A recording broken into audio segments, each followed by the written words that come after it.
The most mystical real-life story. Tell me, and then give this story a logical explanation. The Vanishing Village of Anjikuni, Canada. In the bitter winter of 1930, a fur trapper named Joe LaBelle trudged through the icy wilderness of Nunavut, Canada.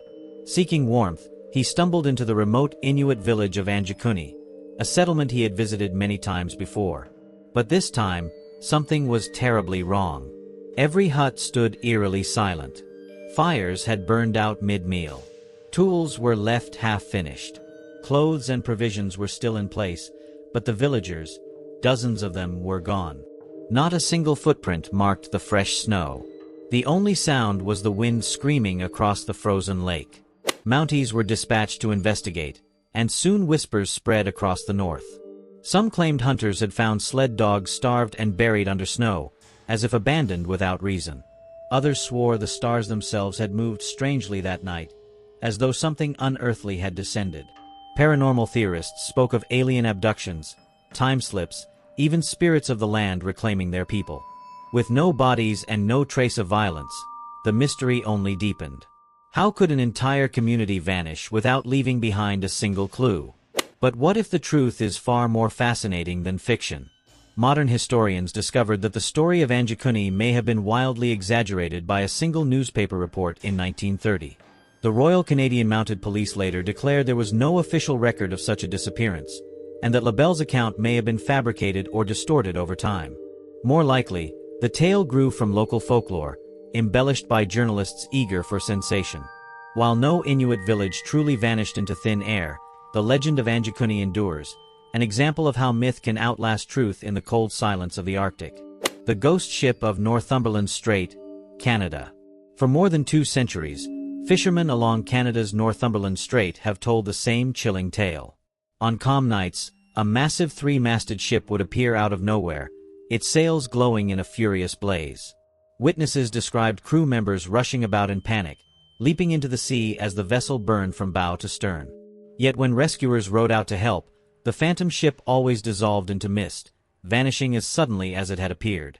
The phenomenon was so widely reported that newspapers in the 1800s documented dozens of sightings. Some sailors believed it was the spirit of a doomed vessel that once sank in the icy Atlantic, cursed to replay its fiery death for eternity. Others whispered it was a warning from the sea itself, foreshadowing storms or disasters to come. Even skeptics admitted the accounts were unsettlingly consistent, a flaming ship, seen by many, that left behind no wreckage, no ash, no trace. But modern science provides a startlingly simple answer.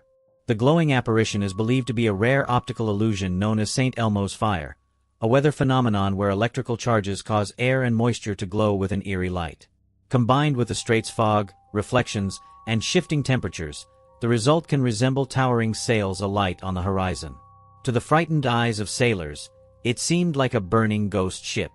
In truth, it was the atmosphere itself playing tricks, nature weaving a spectacle so dramatic it became legend. The Green Children of Woolpit, England. In the 12th century, villagers in Woolpit, a small English hamlet, were stunned by an otherworldly sight. 2 children, a boy and a girl, emerged from the earth near a wolf pit, their skin tinted a strange green. They wore unfamiliar clothes, spoke in no known language, and refused all food except raw beans. Frail, frightened, and entirely out of place, the children seemed to belong to another world. When questioned, they claimed to come from a land with no sun, only perpetual twilight. Rumors spread quickly. Some believed the children had stumbled from a hidden subterranean realm. Others whispered of fairies, spirits, or beings from the stars. The green hue of their skin fueled speculation that they were not human at all. Chroniclers of the time recorded the mystery with fascination, noting that while the boy eventually died, the girl grew strong, learned English, and described her homeland as St. Martin's Land, a place beyond human maps. For centuries, the story has been told as evidence of parallel worlds brushing against our own. But the truth may be far more earthly, yet no less fascinating. Historians now suggest the children were Flemish immigrants orphaned during political turmoil, their strange language mistaken for something alien.